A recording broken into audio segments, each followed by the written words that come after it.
நித்திர போயிருச்சே உன் பாடா படுத்தும் பார்வை என்ன பைத்தியமாக்கிருச்சே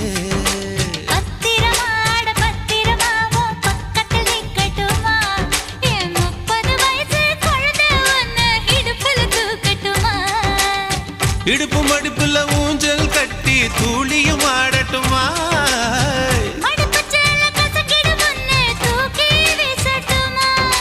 நியாயமா இது நியாயமா பதில் சொல்லடி செல்லம்மா